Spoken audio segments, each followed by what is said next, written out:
이번 주 뉴욕 증시는 어떤 이슈에 주목했을까요? 김장렬의 업사이드 시작합니다. 오늘은 반도체주 얘기 좀 해보려고 합니다. 일단은 마이크론 테크놀로지가 실적을 나쁘지 않게 발표한 것 같았는데 주가가 좀 아쉽게 움직였고요. 이와 관련해서 중국발 규제 우려가 계속 발목을 좀 잡고 있다라는 얘기들이 나오는데 중국 이슈 얘기하면 또 엔비디아까지 얘기를 좀 확장할 수 있을 것 같습니다. 반도체 그리고 미중 간의 이런 갈등 요소 이런 부분들 종합해서 자세히 짚어보도록 하겠습니다. 유니스토리 자산운용 김장렬 투자전략본부장 나오셨습니다. 안녕하십니까? 네, 안녕하세요. 네, 안녕하십니까? 뭐 중국과 반도체 두 개의 키워드로 제가 일단 정리를 좀 해봤는데 그래서 첫 번째로 여쭤볼 질문이 엔비디아 얘기입니다. 엔비디아 같은 경우에는 사실 중국에서 규제를 하는 게 아니라 이거는 이제 미국에서 엔비디아 거를 중국에다가 수출하지 말라라는 얘기가 점점 확장되고 있다는 얘기를 들었어요. 그렇죠. 예, 원래 예전에 사실 엔비디아 주가 안 좋았을 때 이것 때문에 좀 많이 안 좋았던 기억이 있는데 그게 정말 더 크게 확장이 되는 건가요? 어떤 상황인가요? 일단 중국향으로 나가는 엔비디아 매출이 한 20% 정도 하는데 네네. 이젠 엔비디아 매출 중에서 이제 데이터 센터 같이 그런 종으로 들어가는 게 아닌 매출이 있으니까요. 예. 전체 매출, 데이터 센터의 매출 중에서는 한 20%라 그러고 네. 전체 매출을 따지면 10%가 아직 채 안 되는 걸로 알고 있거든요. 아, 그렇군요. 예, 그러니까 엔비디아 전체 매출에서. 예. 그 규모로 따지면 글쎄요, 작년 10월 달에 첫 규제가 나왔을 때 애널리스트 그렇죠. 리포트에서는 한 7% 정도로 중국 전체 매출에서 7%가 중국 향이다. 그래서 주가가 비스무리하게 빠졌어요. 7% 빠졌고요. 예. 그리고 좀 있다가 다른 이슈 때문에 조용히 있다가 나중에 올라왔죠. 예. 올해 들어와서 이렇게 올라온 건데, 근데 이제 말씀다시피 중국이 이제 규제한 게 아니고 미국이 규제를 했잖아요. 예, 그렇죠. 그러니까 이제 반응을 좀 어떻게 하냐면 중국은 그걸 원한단 말이에요. 중국은. 원한다고요? 중국은 그거 원하는 거죠. 엔비디아 제품을 원하는 거죠. 그렇죠. 사야죠. 예. 그래서 미국은 그거를 가지고 왜 그거 줬다 맞다 이렇게 하느냐. 20% 10%그 중요한다고. 중국은 원하고 미국은 그거 갖고 레버리지를 사용하려는 거죠. 무슨 레버리지일까요? 협상의 레버리지라고 생각이 돼요. 그래서 협상의 레버리지를 쓸 거로 엔비디아도 그렇게 인식을 하고 있기 때문에 처음에 규제가 나왔을 때 작년에 흔히 얘기하는 A100 지금 H100이 중요합니다만 그 어드밴스 제품보다도 더 낮은 스펙 제품으로 그 조치에 대한 대응으로서 그랬죠. A800, H800을 내놓은 거죠. 그래서 그거를 얼마나 팔았는지 모르지만은 그거 갖고 대응을 했던 거고 잊어버려진 거예요. 예. 근데 이번에는 이제 그 A800, H800 그것도 못 팔게 한다 그러면 그러면 CFOA인가 CFO 그 엔비디아가 얘기한 걸 들어보면 좋은데 첫 번째 단기적으로 임팩트는 별로 없다. 예. 그 거짓말 아니겠죠? 그 무슨 얘기냐면 지금은 그 제품 H800이건 A800이건 그 디리버티브 프로덕트가 중국으로 만든 게 아주 많이 나오고 있지 않았던 거예요. 그래서 그까짓 건 뭘 만들어서 대비하려고 했는데 정부가 그러면 좀 눈치 좀 보지. 다이렉트 임팩트는 별로 없어. 그런데 이게 계속 영원히 지속된다고 가정을 하면은 중국도 그 포텐셜 수요가 계속 증가될 것으로 보이는 거잖아요. 그렇죠. 6개월, 2년, 3년 이렇게 됐을 때 그러면 지금 비중이 6%, 7, 8%밖에 중국장이 안 되고 있지만은 향후에 올라갔을 때 이런 버전도 어느 정도 프로젝션을 하고 있었을 텐데 그 부분이 영원히 사라지는 거가 되잖아요. 미국이 그걸 가지고 레버리지 사용하는 게 아니고 결국 영원히 하면은 그래서 다이렉트 임팩트 현재는 없다, 별로 없다라고 얘기했어요. 하지만 이게 지속되면은 당연히 퍼머넌트를 영원히 영향을 미치는데 그 임팩트가 얘기를 안 했지만 애널리스트는 그거를 이제 그 매출 정도로 따지면은 5에서 10% 정도가 영원히 없어지는 걸 수도 있다라고 가정할 수 있겠죠. 그런데 주가는 어떻나요?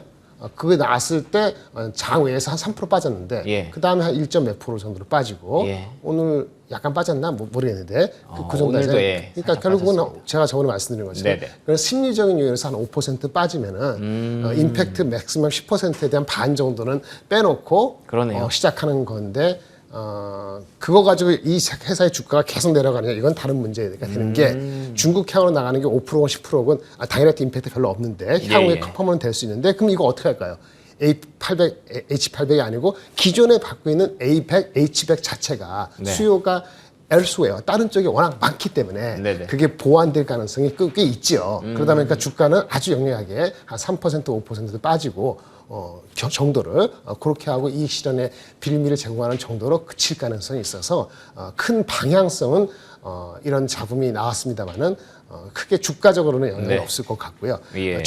미국 정부는 이걸 가지고 레버리지 할 것 같아요. 예. 중국이 굽히거나 아니면 뭔가 타협이 다른 정치적인 타협이 오면은 예. 아마도 요거를 슬쩍 나중에 풀어줄 가능성이 낮은 버전은 가능성이 남아있다고 저는 보여지는데요. 관련돼서 7월인지 얼지 모르지만 옐런 장관이 재무부 장관이 미국 중국을 또 방문해요. 이번에 블링컨 국무장관이 갔잖아요. 7월에 또 가요? 7월인지 언제 가기로 돼 있어요. 예. 이번에 재무부 장관이 가요. 예, 그러네요. 중요한 건 블링컨 장관은 이렇게 싸우지 말고 전쟁하지 말자 이런 거고 재무부 장관이 왜 갈까? 글쎄요. 그렇죠. 예. 여러 가지 썰이 있는데 썰 중에서 하나입니다. 썰이니까 네. 재무장관이 미국이 이번에 이렇게 하면서 국간을 채워야 되니까 국채를 또 발행을 하잖아요. 그렇죠. 예. 국채를 누가 사줘야 될까요? 미국 내에서 소화하는 거 말고도 중국에서 소화를 좀 해주면 좋겠다는 어떤 의향이 있지 않을까라는 생각도 들거든요. 그러면서 엔비디아랑 딜을 이렇게 하는 거예요? 그러니까 이게 한 예입니다. 그게 할 이게 수도 있다는 애플 거죠. 투 애플이 네. 아니고 미국이 갖고 있는 중국이 가장 아파하는 건 AI 칩이고. 그렇죠. 네. 그러니까 그걸 가지고 그것마저도 그렇게 아니 이렇게 싹을 빼겠다 이런 식으로 나올 수도 있는 거고 그 임팩트는 지속되면 5에서 10% 목표 주가 5에서 10% 내려가는 정도니까 600불짜리면 500불 이렇게 550불 이렇게 보시면 될 것 같습니다. 알겠습니다. 그런데 마이크론은 다른 얘기예요. 오늘 그렇죠. 마이크론 주가 빠졌으니까 마이크론 얘기하면서 해드릴게요. 알겠습니다. 마이크론 다릅니다. 뭐 간단히 정리해드리면 지금 시장에서 엔비디아에 열광하는 이유가 그 H100이라는 AI 데이터 센터를 구성하는 데 필요한 칩이 정말 많이 수요가 팔리고 있어서 그 부분 때문에 열광을 하는 건데 이걸 지난해 10월에 미국에서 중국에 못 팔게 했습니다. 엔비디아한테. 중국이 AI가 그렇게 빠르게 따라오면 안 되니까 그걸 제한을 한 건데 그 대신에 좀 낮은 버전으로 팔고 있었죠. 엔비디아가. 근데 이번에 그것조차도 팔지 못하게 했습니다. 그러다 보니까 이제 주가가 좀 빠질 수밖에 없었던 건데 지금 일단 정황상으로 봤을 때 이 정도의 조정이면 일단은 조금 더 지켜봐야 되는 만약에 이게 영구적으로 계속 제한이 된다면 문제가 되겠지만 앞으로는 이제 딜 카드로 좀 쓸 가능성이 높기 때문에 여기까지 일단 조정으로 보고 계신 거고요. 그런데 마이크로는 좀 다를 수 있다라는 얘기를 해주시는 게 이거 사실은 이 선호가 좀 달라요. 마이크로는 중국에서 안 산다고 했어요. 못 팔겠어요. 네, 그렇죠? 그 핵심은 뭐냐면 예. 마이크론은 이제 중국에서는 마이크론을 가지고 미국한테 딜을 하는 거죠. 예. 아픈 것이니까 미국 마이크론 그렇죠, 비중이 예. 한 20 몇 프로 되는데 하여튼 한 10% 되는지 20 몇 프로 되는지 하여튼 얘기를 했잖아요. 네네. 근데 중국인 마이크론을 이렇게 대지하는 것처럼 하는 이유는 삼성 하이닉스 받을 수 있거든요. 그렇죠. 예. 예. 그러니까 엔비디아 거는 못 받으면 받을 데가 없잖아요. 네. 예, 그러니까 중국이 아픈 거고 중국은 그나마 마이크론의 디램은 레버리지가 할 수 있다라고 중국은 보는 거예요. 그러니까 마이크론 입장에서는 자기네 정부가 하는 게 아니고 중국이 맡고 있는 거니까 예. 방법이 없는 거 아니에요. 방법 없죠. 그쵸. 중국이 안 사겠다는데 그쵸. 그 다이렉트 주가 영향을 받는 게 맞아요. 그래서 다만 어저께 실적 발표되고 나서 장 끝나고 나서 예. 그 장외에서 한 3% 올랐잖아요. 예, 근데 맞습니다. 말씀드릴 그 내용 자체는 예. 그거 빼고 중국 이슈 빼고는 괜찮게 발표를 했거든요. 지금 화면에 나가고 네. 있는데 굉장히 괜찮았다고 예, 보이네요. 괜찮았죠. 네. 그래서 일단 실적 자체는 한 10% 잘 나왔어요. 네네. 넘버 기억할 것 같고요. 적자가 10% 정도 그러니까 영업 적자가 한 40% 넘어 하는데 40%가 안 됐고 그래서 순위 EPS 기념으로 한 10% 남짓 좋게 나왔어요. 예.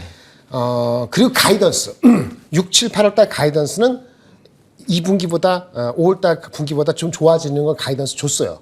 그 가이던스는 원래 생각했던 가이던스 생각하는 것만큼보다 더 좋지는 않았어요. 그래요? 그러니까 가이던스가 지금 5월달 실적보다 좋아진 건 맞는데 예. 그거 갖고 서프라이즈하게 가이던스가 좋아진 건 아니에요. 개선은 되지만 원래 예상하는 정도였어요. 한데 제일 중요한 거는 주가가 좋았던 이유는 어차피 하이닉스라든지 뭐 마이크론 시간에서 좋았던 거는 이 한마디죠. Memory industry has passed trough. 바닥을 메모리 반도체가 지났다. 이미 지났다라고 오. 우리는 믿는다. 마이크론에서 얘기한 거죠? 네, 마이크론, we believe. 예. 우리는 믿는다. 메모리 산업은 바닥을 지났다. 라는 그 코멘트 때문에 오른 거예요. 실적 자체가 아주 서프라이즈거나 가이던스가 뭐 2분기가 이제 다음 분기가 그전 분기보다 엄청나게 30% 이런 건 아닌데 네. 예상하는 정도는 아닌데 이 말이죠. 인더스트리가 트로프를 지났다. 이 말 때문에 한 건데 그 투자자분들이 계속 기다렸던 얘기잖아요. 좋아. 예. 근데 사실은 내용을 뚫고 보면은 네. 아주 좋은 것만 사실 아니에요. 왜냐하면 수요 자체 올해 23년도에 예. D램의 그 빅 그로스라는 수요 있잖아요. 죄송합니다. 그 그로스 자체는 예를 들어서 10% 정도 성장한다 그랬으면 그 전에 예측에 예. 이번에는 다 낮췄어요. 아. 수요 그로스 성장에 대해서는 낮췄어요. 아, 그러니까 바닥은 통과한 것처럼 보이지만 그건 이게 맞는데, 이렇게 솟아오르지는 않을 수요 자체는 것이다. 약간 다운했거든요. 계속 그런데 여기 수요를 머무르겠네요. 다운한 것만큼 얘네들의 출하라든지 그 감산의 정도는 예. 조금 더 확대했어요. 그러니까 수요가 약간 더디게 올라오다 보니까 네. gradually 올라오다 보니까 거기에 맞춰서 감산을 그것만큼 조금 더 했고 메시지는 뭐냐면 삼성하이닉스 너희들 동참하라. 이렇게 해석할 수 있는 그런 메시지를 준 거예요. 그래서 이제 표면적으로 헤드라인 나온 거는 마이크론 실적 좋게 나왔고 뭐 바닥을 지났다 그러는데 그건 맞아요. 예, 하지만 예. 그렇다고 그건 해가지고 그것이 예상 지금 당장의 다음 분기 7, 8, 1월 달에 엄청나게 좋아지는 그 속도의 측면에서는 강조한 건 아니거든요. 그리고 오늘 내용을 보니까 마이크론 같은 경우는 중국 발리시는 방법이 없네. 그거를 이제 삼성하고 하이닉스가 얼마나 가져갈지는 별도 이슈고, 그렇죠. 우리가 얼마나 수혜받고, 그러니까 얘네 이슈는 그렇다 보니까 이거는 엔비디아하고 다르게 해서 주가가 확 한 4, 얼마 4% 빠졌죠. 네. 얘네들도 한 10% 정도는 그쪽에 영향을 미친다고 얘네들이 인정했거든요. 예. 10% 인정하니까 그것도 지켜봐야 되는데 중국도 나중에 이거 내에서 빼는 거 아니야? 근데 10%를 영향을 받는다는데 마이크론 스스로 얘기했는데 스스로 얘기한 거예요, 그것도? 엔비디아는 당장 임팩트는 없고 영원 지속되면 영원인데 마이크론은 스스로 이 정도 익스포저 돼 있다 예. 했거든요. 그 시장에서는 반만 받아들이는 거지. 그러니까 5% 빠지는 거죠. 물론 네. 여기에 하이닉스가 어떻게 동화될지는 하이닉스가 그거를 그건 모르죠. 가져가야 하는 거니까 네거티브 할 필요는 없는데 센티먼트가 주가 오른 상태에서 어떻게 반응할지는 또 다른 이슈가 될 것 같습니다. 그러네요. 지금 현재 마이크론이 업황 바닥 통과에 대해서는 확인을 해줬습니다. 그렇게 믿는다고 얘기를 했지만 그쪽에서 그렇게 얘기를 하면 어느 정도 우리가 그런가 보다라고 이해할 수 있는 부분이어서 시간의 시장에서 거래가 좋았던 건데 근데 이제 중국 우려 여전히 좀 부담스럽다는 걸 스스로 또 얘기를 했기 때문에 그게 주가의 하락에 단초로 좀 작용을 했네요. 이걸 반대로 생각해 보면 국내 증시에서 삼성전자와 SK하이닉스는 마이크론의 중국 포션을 좀 가져올 수가 있을 테니까 이게 사실 마이크론 떨어졌다고 오늘 반도체주 떨어지겠다라고 생각할 부분은 또 아닌 것 같아요. 근데 가만히 생각을 해보니까 앞서 말씀해 주셨던 것처럼 사실 미국과 중국 간의 어떤 딜 카드로 지금 엔비디아를 활용할 가능성이 있다고 하셨잖아요. 그렇게 되면은 모르겠어요. 중국에서 지금 뭐 마이크론 칩에 보안 위험이 있다고는 하는데 그것도 풀어줄 수도 있죠. 그럴 수 있겠죠. 좋게 생각하면은 이거는 정치적인 이슈가 크다. 왜냐하면 사실은 마이크론 D램은 삼성하이닉스 할 수 있고 예. 엔비디아 건 못 가져가는데 그렇죠. 사실은 이게 중국의 어떤 군사적으로 쓰이는 용도가 아니거든요. 낮은 급은. 그러니까 미국도 이게 정치적인 이슈라는 걸 알고 하는 거예요. 그래서 예. 좋게 생각하면은 앨런이 가든 뭐든 가든 해서 미국의 정치적인 경제적인 이슈랑 이렇게 해가지고 하게 되면은 엔비디아가 풀어주면은 어느 정도 예. 최고는 안 풀어줄 거예요. H100이나 A100은. 예, 근데 그렇겠죠. 밑에 급은 어느 정도 디리버티브 제품을 파생 제품을 만들어내서 또 하면은 그냥 못 이기는 창하고 팔게 해줄 수 있어요. 그럼 나중에 가서 마이크론 제품에 대한 것도 그 중국이 양보할 수도 있죠. 근데 이게 수순이 1개월 될지 3개월, 6개월이 될지 알 수가 없잖아요. 그러니까 그렇군요. 센티먼트에서 마이크론은 다이렉트 임팩트고 미국이 어떻게 한다고 받아들이는 게 아니니까 예. 그 주가 먼저 많이 반응하는 거고 엔비디아는 그쪽에 안 팔어? 나 딴 데 팔 거 많어. 그 당장에 이슈 아니니까 난 미국 정부 기다려 볼래라고 엔비디아 그러면 엔비디아 주가는 덜 빠지는 거예요. 심플합니다. 그리고 이제 메모리 입장에서는 트로프 바닥을 지난 거 맞는데 예. 아까 수요에 대해서 예측을 좀 낮췄다 그랬잖아요. 그렇죠. 그래서 애널리스트가 우리 한국 애널리스트가 똑똑한데 예. 이 어떤 증권에서 쓴 리포트 맨 마지막에 이거 한번 올려드릴게요. 예. 메시지는 마이크론 실적의 메시지는 이제 공급자들 삼성 하이닉스를 포함하는 거예요. 네네. 운영 전략이 좀 더 이성적으로 변모할 시기다 이런 어려운 말을 적었어요. 이성적으로 수요가 회복은 되는데 트로프 지났는데 예. 빨리 회복되는 게 아니거든요. 일반 서버라든지 휴대폰이나 이런 쪽이 AI가 중요하지만 AI가 30% 차지하는 거 아니니까 속도가 빠르지 않단 말이에요. 그렇죠. 그래서 실적 수요 자체의 전망을 개선되지만 약간 낮췄다 그랬잖아요. 예. 그러면서 우리는 마이크론은 감산을 좀 더 조금 더 확대한다 그랬잖아요. 예. 그러니까 너네들도 삼성 하이닉스도 따라와라 이거예요. 예. 이런 메시지를 줬다고 했기 때문에 그 이성적으로 판단해서 하라. 수요는 빨리 올라오지 않는다. 나는 하는데 너희들도 안 하면은 그러면 모르겠다. 이런 거를 상당히 내포적으로 한 얘기다라는 분석을 한국에 있는 증권에서 했는데 마이크론에 대한 네네네. 얘기를 저는 이 말에 한 90% 동감해요. 근데 만약에 그렇게 감산을 동참을 더 해서 네네. 좀 더 크게 한다면 네네. 결국에 삼성전자와 SK하이닉스의 반도체 실적이 올라오는 건 시간이 더 걸린다는 뜻 아닌가요? 그거 안 하면은 예. 지금 주가가 만약에 감산 효과 때문에 예. 올라오는 각도를 많이 반영했다면은 예. 주가 차익 실현의 빌미가 될 수 있는 거죠. 그렇구나. 물론 예. 저기 그 아까 마이크론처럼 중국의 이슈는 삼성하이닉스가 없기 때문에 네. 마이크론이 한 5% 6% 빠질 때 삼성하이닉스가 그렇게 빠질 이유는 그렇긴 없지만 하겠죠. 마이크론이 만약에 계속 이렇게 헤맨다고 하면은 옆으로 긴다면 삼성하이닉스가 혼자 5% 10% 올라갈 것이냐 속도 그건 또 아닐 수 있는 거죠. 90%가 같은 맥락의 반도체이기 때문에. 근데 그 중국 포션을 미국에서 사실 직접적으로 얘기하지 않았습니까? 네네. 삼성과 하이닉스가 대체하지 말라라고 선언을 네네. 한 상태인데 그건 또 어떻게 보세요? 그걸 어떻게 보는 게 아니고 나쁘게 보는 거죠. 아하. 그러니까 우리가 그대로 향유할 수 있다. 마켓의 논리에서 할 수 없을 수도 있다는 약간의 찝찝한 게 있는 거잖아요. 그쵸, 예. 근데 그 찝찝한 게 있는데 그런 방법이 전혀 없는 것도 아니거든요. 아니 뭐 중국하고 홍콩 다이렉트를 안 하고 싱가포르 법인 해가지고 뒤로 그러네요. 스머글이 나중에 들키값에 들키면 뭐 미국이 그만 한국 사람 잡아갈 건가? 예를 들어서 지네들도 이걸 레버리지 사용하면 나 6개월 뒤에 어떻게 될지 모르는데 그러네요. 눈에 안 띄게 하면은 그래서 중국에 못 들어가는 마이크론의 이슈 있잖아요. 예. 그 물량을 전부는 아니더라도 일부는 일부는 가져오겠구나. 뒤로 해서 갈 수 있다. 네, 이렇게 뒤로. 보는 것이 왜 그 뒤로 와서 하냐? 주식은 원래 그런 거 눈치 보고 하는 거니까. 그쵸. 어쨌든 엔비디아 주가 안 빠지는 것만큼의 마이크론이 더 빠지는 건 이유가 있고 예. 우리가 향유할 수 있는 게 없는 건 아닌데 그걸 드러내고 얼마라고 얘기할 수는 없고 이런 시츄에이션이고 이 모든 것은 정치적으로 해결할 문제인데 해결되더라도 3개월 내로 6개월 내로 바로 해결되는 게 아니니까 예. 센티먼트가 영향을 받아서 그 주식들이 영향을 받는 거다. 이렇게 알겠습니다. 말씀드릴 수 있겠습니다. 일단 그러면 마이크론 테크놀로지에서 얘기한 대로 메모리 반도체 업황에 바닥을 찍은 건 맞는 것 같습니다. 하지만 그 턴어라운드 되는 속도가 말씀해 주신 것처럼 이렇게 솟구치지는 못할 것 같고요. 계속 감산을 더 해야 된다면 점점 뭐 계속 뒤쪽으로 밀려나겠죠. 그렇게 된다면 지금까지 그 기대감을 반영해서 올랐던 주가들의 차익 실현 빌미가 좀 될 수 있다는 게 첫 번째 메모리 반도체의 포인트였고요. 미국과 중국의 뭐 합의 가능성 이런 것들은 사실 지금 시점에서는 기대하기 어렵기 때문에 그 두 번째 포인트가 또 차익 실현의 이유가 될 것 같습니다. 다만 삼성전자와 SK하이닉스는 그쪽에서는 좀 자유롭다는 점에서 좀 덜 빠질 것이다라고 얘기를 해주셨는데 결론적으로는 지금 반도체 업종 전반적으로 판단했을 때 약간은 차익 실현을 좀 대비해야 되는 구간으로 이해를 하면 될까요? 네, 그건 맞는데 예. 아까 말한 것처럼 이게 정치적으로 해결이 안 돼서 예. 6개월 이렇게 가잖아요. 예. 그럼 우리는 감산을 조금 더 할 수도 있고, 그렇죠. 뭐 그만 그렇지 않으면 주가는 좀 옆으로 길 수도 있고. 네네.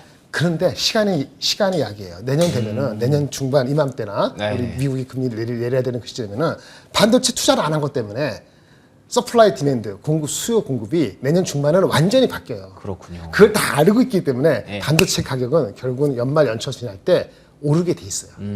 그것이 9월부터 오르지 않고 예를 들어서 네네. 오르는 게 2%, 3%, 5% 이렇게 5%, 10% 오르는 게 아니고 네. 한 분기 한 분기 넣어낼 수 있지만 그 응축된 만큼 내년에 갑자기 올라가게 되면은 누구 말한 것처럼 뭐 몇십조 흑자가 내년에 날 수도 있어요.